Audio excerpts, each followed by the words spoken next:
Ang ating theme ngayon ay attending in a wrong event. Tama?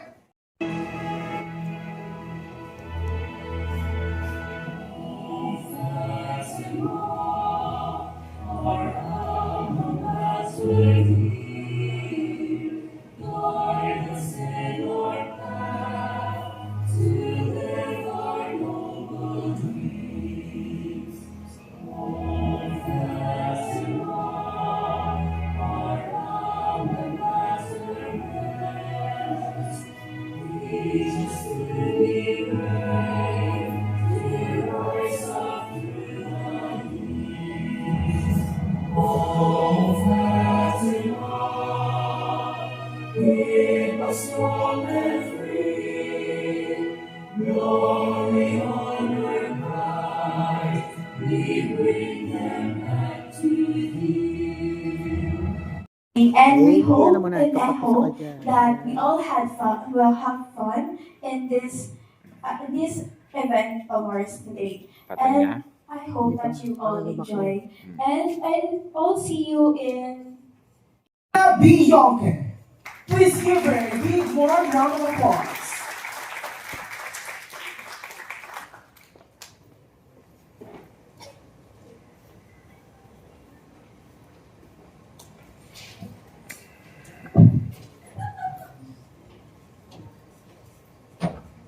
Thank you. Good morning, everyone. Good morning to the officers of the Young Educators Society here in Fatima University. I am giving you my warmest good morning. Good morning. God is good.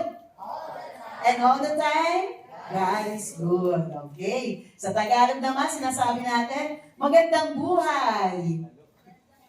Mabuting tao. Sa sagot niyo naman, mabuting tao. Okay? So, when I say magandang buhay, mabuting tao, and I say mabuting tao, magandang buhay naman ang sagot ninyo. Okay? Magandang buhay! Mabuting tao. At mabuting tao!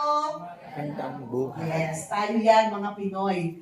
In spite of all the negative in politics, in the current trends that we have at the present time, we are still beautiful inside and out. And we have the good character of being good, kind. Balikan po natin yung mga dati pa nating mga characteristics. So, hindi totoo yun na masama ng Pilipino. Actually, lalo tayong bumubuti as we see all the negatives. Dapat lalo tayong magningning sa ating pagiging mabuting tao. Okay, today I am tasked to talk about this beyond automation, critical thinking in the AI age. Actually, mas magaling nga kayo sa akin pagdating sa AI. You know that, di ba? So yung aming, Gen X. Gen X nga ba? Hindi naman ako baby boomer, mas matanda naman yung batch na yon. So kahit pa paano, may naabutan naman ako in the high school about computer. So what we are using at those time, instead of Facebook, meron kaming Friendster. Yan. Hindi yun na naabutan yun, yung Friendster. And then Yahoo.com. Ayan kami nun. And then Wikipedia. The AI apps that you are using right now, like the Gemini, ChatGPT, Laura. Kami ang ginagamit namin nun is Wikipedia. So ayan, critical thinking in the AI age. Alright? So, imagine a world with robot friends. Robot friends everywhere. Hindi pala yung marating na natin yan, In China, they are preparing yung parang pati skin looks like a real human being. So, pero hindi pa siya na out in the market. So, ayan yung mga ginagamit natin. We have the most popular one, the ChatGPT, Grok, Canmigo, Claude, Meta AI, Gemini, Copilot, Jasper, GitHub, Copilot, and Grammarly.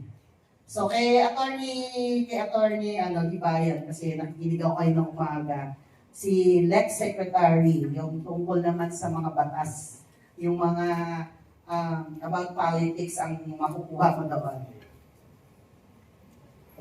More than 1 billion users of AI, 122 millions using generative AI daily. Imagine that. 16.3% of people globally and 86% of students in total. And ChatGPT is in the lead with 122 million users, followed by Gemini and Meta AI.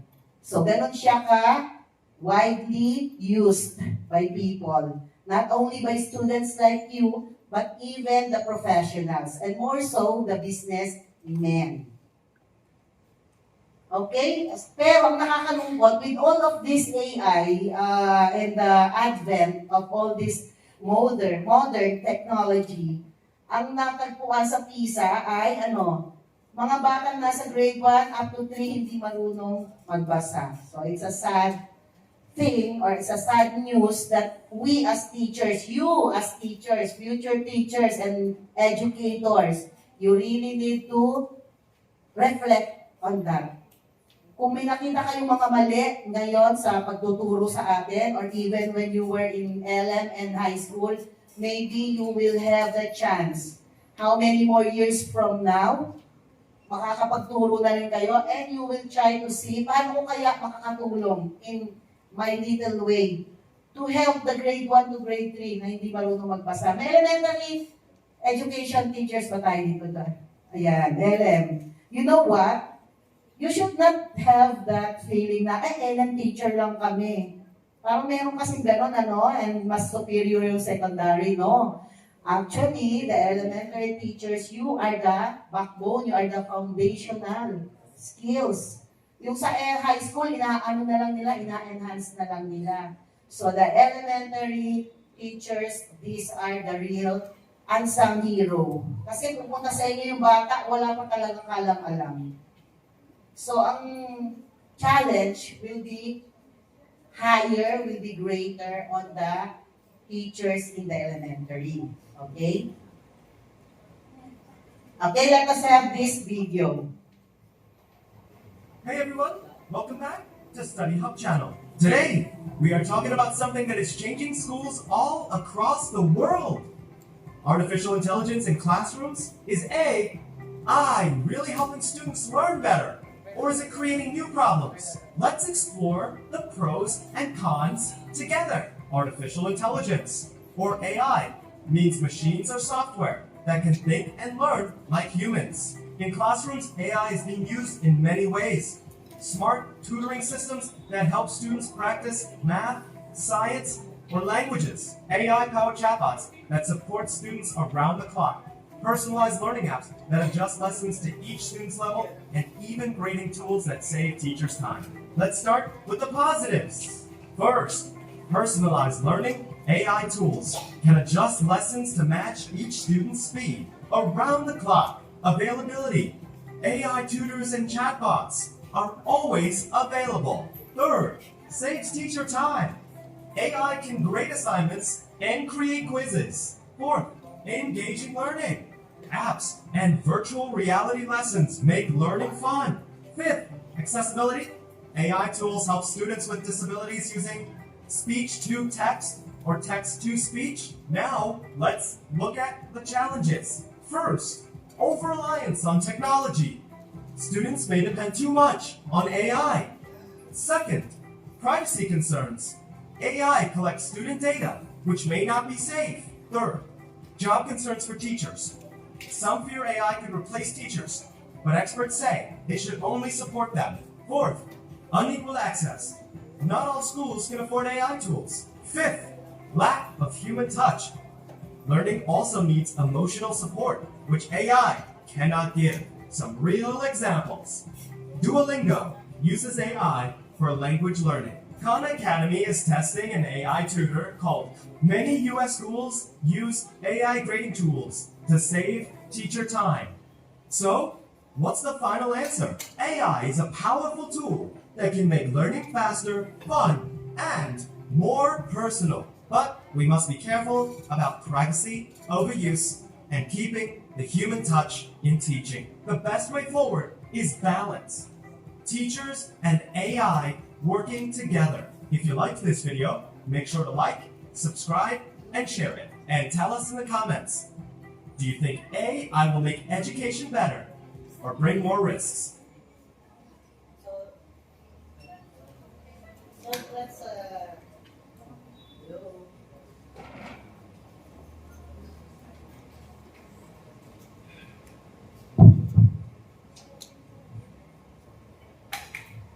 So that question is something that we need to reflect on. Is it really helpful? Is AI, applications, and software really more helpful or more risky to use? So the keyword is what? What did you see the keyword? Start with letter B. The keyword in using AI is balance. Correct. Okay. Yan, gising pa siya. Yung mga gising na, very good. So, ayun. So, there are hindi functional literate ang K-12 students, sabi nila, sa 2024 EMMS. Ano ba ang functionally literate? You can read, but you cannot understand. Like, nanood ka ng YouTube and then you read the text on how to cook menudo, pero you cannot do it. So maybe retention, maybe you were not able to understand some of the terms used in that. So hindi ka functionally literate. Okay? What is critical thinking? The careful application of reason in the determination of whether a claim is true. So it's important na hindi ka lang nag-iisip. You should have the critical thinking. So sabi nga doon sa joke, sabi ni student, nag-encode siya sa ChatGPT. Hello, can you help me in my exam? Sabi ni ChatGPT, sure, what is your question? Can you define honesty for me? Sabi ni ChatGPT, honesty means you should not ask from an AI. Diba? So, nandun pa rin yung honesty. So, do not copy-paste. They are used as a guide. So, the guide that you have there, you can use synonyms, you can use other words to rephrase.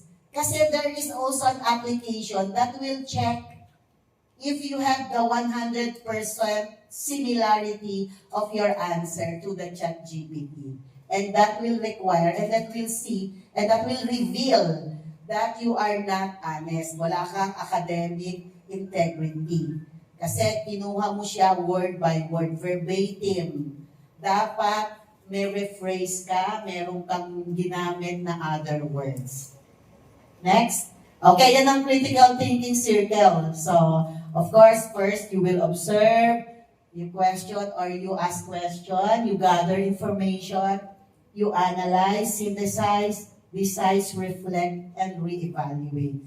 Parang review na lang yan, pinag-aralan nyo na yan eh. Even in Bloom's taxonomy, di ba? Naalala nyo ba? Ano yung first level ng Bloom's taxonomy? Remembering, okay? Ang highest level, create. You have to design or create. Okay. Next, think for yourself. Think carefully as it impacts every single decision we will ever make. So, there are many ideas that are being bombarded to you, being thrown to you by internet, by the web, by the World Wide Web. But it's up to you to think for yourself. Hindi lahat pinaniniwalaan, kaya may na-scam eh. Di ba? Dapat mas konti ang ma-scam sa generation ninyo. Because you are already very much aware of the internet. Sa amin, mas marami may scam sa mga may edad, di ba? So sa inyo, dapat mas konti. Next, ma'am. What is a Googleable question? Do you know a Googleable question? So yung madaling masagot, Googleable. Critical question ba yun? Or hot question ba yun? Yes or no? Pag yes, taas ang kamay. Pag no, huwag nang tumaas. Is critical thinking question a Googleable question? So, walang tumaas. You are very good, everyone. Ang galing mo pala, nakikinig ka. Sabi mo nga sa katabi mo, ang galing mo pala nakikinig ka. Yes! The correct answer is, it's not a critical question. Pag madaling mag-Google. Kasi, Googleable question, very easy to answer. You don't need an in-depth investigation. Parang superficial, very easy. WH question. Okay? Next.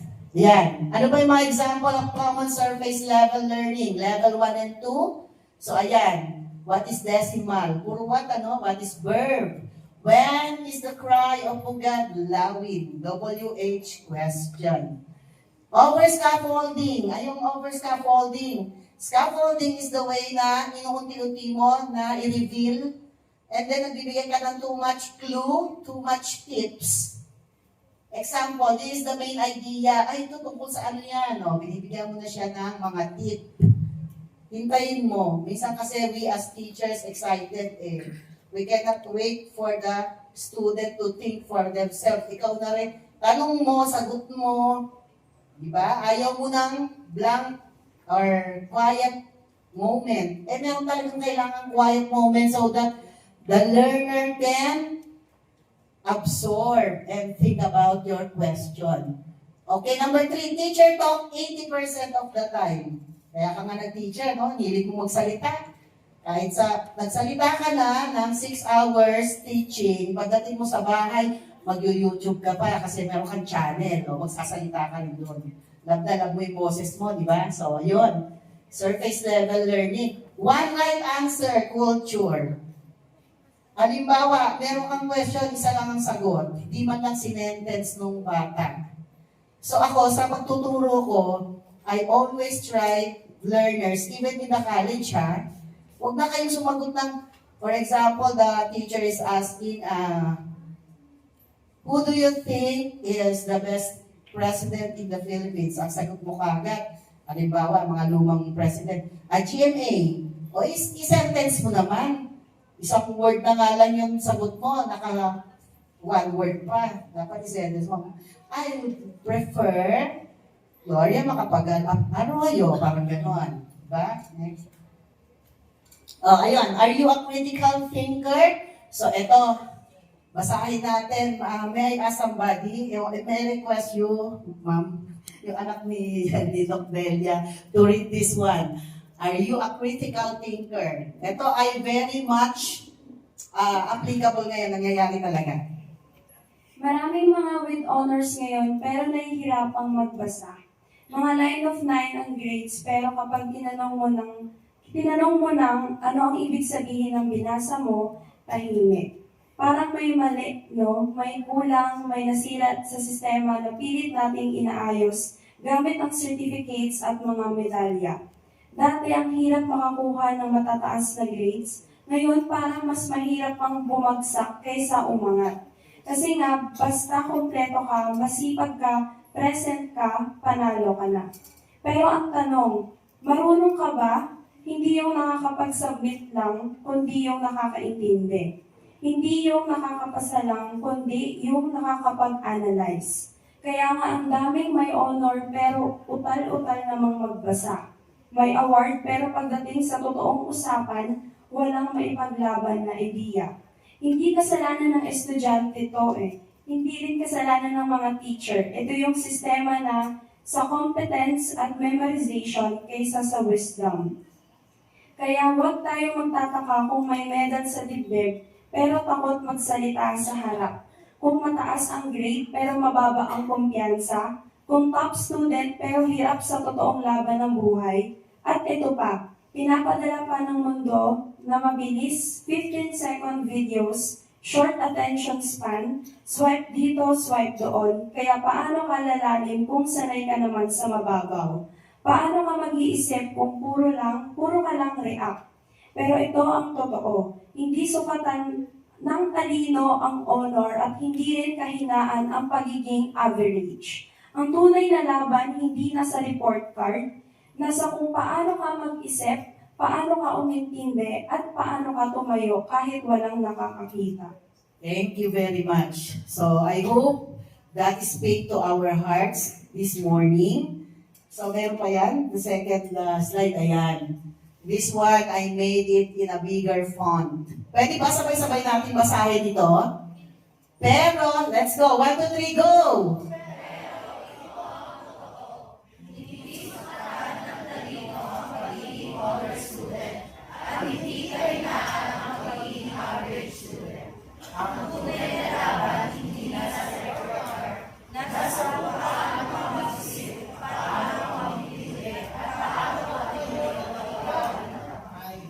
Thank you. So, pasensya na, may mga typographical error, pero yun na nga. How do you understand context clue? It does not mean na mali ang spelling, hindi mo na siya mababasa, di ba? So, ayun, we always look at the excellence ng bata, medals, citations, certificates, pero pagdating sa buhay na reality, hindi yun ang sukatan.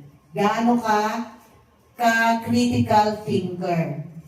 Baka naman napitasan ka lang ng konti, umiyak ka na. O, masyado kang mahina ang loob. O yan, mental health. Ang mga bata ngayon na reject nung kanyang nililigawan. O, pinagtakluban ng tadhana, nag-suicide. Very sad. Yes, very sad. Ang hina ng loob. Diba? Yun ang critical thinking na hinahanap natin ngayon. Not just the surface level. Yung grades, hindi yan. Kasi ang labanan sa totoong buhay, lahat kayo nakagraduate na, hindi na tinitingnan doon yung grades. Paano ka ngayon didiskarte sa hirap ng buhay natin?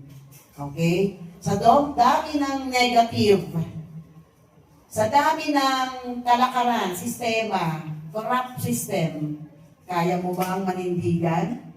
Although, alam ko, di ba? It would be a great temptation, especially kung mali-maleta na yung binibigay sa'yo.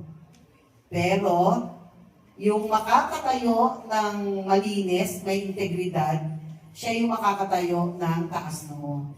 So, I hope mabalik natin yung ganong mga values sa inyo bilang future educators. Next, ma'am. AI as a tool in learning. So, maganda ang AI talaga. Kahit manalangin ka pa sa Panginoon, ayoko ng AI. Kasi personalized siya. 24/7. Hindi ka niya ibablock. Kahit gabi na, bigla mong naisipan, may tanong ka, ano siya, available. Automated grading, very useful ngayon sa amin ng mga teachers doon sa aking school, di ba? Before, mano-mano kami. Diyos ko po, ang haba nung, what do you call this? Yung sheet namin na malaki, white sheet, ang ginagamit namin before na mano-mano. Very important na ang Darlina. Data-driven insights. Meron kang test results. You will just put in and code, enter all the grades. AI will compare grades, make graphs, can analyze which is the most and the least learned competency or topic. Kaya yan ang mga tool niya in learning. Next. Ano siya, you have to treat it as a coach. Huwag naman siya na mismo lahat ang gagawa para sa iyo. So you have to ask, you do not tell. Make yourself explain things. So, halimbawa, nag-explain ka, you have a simple paragraph, tell AI, please polish this paragraph. Please remove the unnecessary words and change it with academic format or more formal tone. Ganon gamitin ang AI. Hindi yung lahat tinanong mo na doon, okay? You can practice with variations. And then you create, ano ba ang difficulty na kailangan sagutin. Next.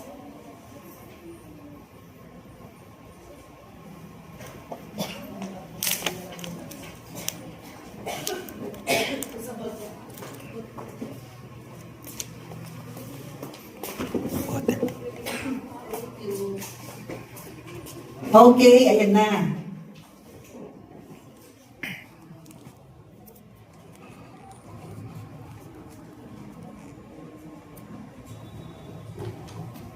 yung ating mga levels of questioning. So, ayun na yung remembering, understanding, of course, creating is the highest level of questioning. Review na lang yan sa inyo, no? For the first year learners or students, kailangan lagi nyo matandaan to kahit nasa third year na kayo or even fourth year college na kayo. Next. So, what is a question? Kailangan natin dito, the objective of our session is for you to make HATS question. So, bakit kailangan pa namin matutong magawa ng HATS question? E di, i-type na lang namin sa ChatGPT or sa Gemini para di na kami mag-iisip. What do you think? Ba't kailangan pag-aralan pa natin to? Pwede nyo naman i-type na lang. Anybody? Mag-isip muna nga tayo. Ako ay habang pinapahinga ko lalamunan ko, baka may idea kayo. Siya nga naman, bakit tinuturo pa ni Doc Gina to? I-type ko na lang sa ChatGPT na gawing HATS question yung tanong, bakit kailangan ko pang matutong magawa niyan? I-type ko na lang. Our MC, do you have an idea? Wala siya. Nag-iisip pa. Sige, I will give you chance to think. Gawin natin interactive. Para nag-iisip talaga kayo, HATS nga eh. This will not be HATS if the speaker or the discussant is the one always talking. Ako, willing ako mag-wait. I will repeat that question. Why is it that Doc Gina is still discussing this one? I-type ko na lang sa ChatGPT. Bakit kailangan matuturin ako na nasa mind ko? Bakit hindi na lang umasa doon sa technology? May technology naman. Parang hindi ko nakikita yung relevance eh. In-invite pa ni Doc Brosas. Bakit in-invite pa ni Doc Copia, ni Ma'am Delia, si Doc Gina? Pwede ko namang i-type na lang yan. Bakit pag-aaralan ko pa gumawa ng higher order thinking skills question? This is, imagining you as teacher. Pag nasa classroom na kayo, bakit kailangan pag-aralan niyo yung higher order thinking skills na question? Ba't hindi na lang WH, what, when, where, why, how? Bakit hindi na lang remembering? O bakit kailangan matuto pa? Itatype ko na lang sa ChatGPT. Okay, sige. Okay, thank you. For me po is, as a teacher, you should also know yung mastery of what you teach, especially sa mga student. Kasi, if hindi mo alam yung tinuturo mo by depending on using AI, ano yung ma-transfer mong knowledge sa mga bata? Kaya kailangan mong mag-use ng mga HATS question, mas need mo siyang gamitin kaysa using WH question and etc. Thank you. Okay, 3 claps naman para sa kanya. Alright. Sa elementary, meron mo kaming mga ganyan-ganyan, di ba? Na mga claps. Meron kaming, ang galing-galing mo clap. 1, 2, 3, 1, 2, 3, ang galing-galing. Mga ganan, di ba? Pampag-aaral sa classroom. Kailangan may mga ganun kayo doon. Para yung bata laging buhay. Maya-maya nagtuturo kayo. Walang man lang. Tayo nga muna kayo. Alam niyo na yung good job clap. Okay, let's do the job. Good job clap. Dito ka, sir. Ma'am. Sir, ma'am. Ano tayo? Gender, tayo. Okay, the good job clap. Ready? 1, 2, 3, go! Good job. Okay, so meron akong version. Okay, may version ako gawin natin So, G-O-O-D-J-O-B. Good. Alam mo yan? Sige, that version. Okay, ready, go! G-O-O-D-J-O-B. Good job. Good job. G-O-O-D-J-O-B. Good job. Okay.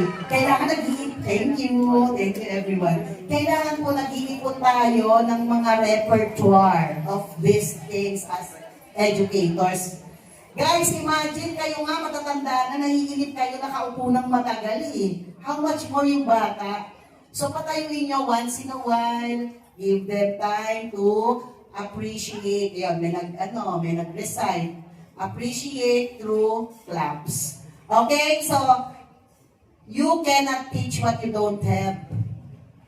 Kung lagi ka lang aasa sa AI, paano kung walang AI? Or ang tagal-tagal mo naghahanap pa. Pero kung meron ka ng knowledge or stock knowledge sa mind mo, you don't need the cellphone na magpipipindot ka pa. Magiging second nature na sa'yo how to ask hacks questions. Okay? Okay, let's play a game. Itong game natin, ang higher, gaganyan ka. Pag lower, paano pa, para makita, lower, ganyan. Para kita ko talaga yung sagot. Kasi pag parehong finger, pwede mong ganunin, mababaguhin mo kagad eh. So, what it means, the game, there are two questions.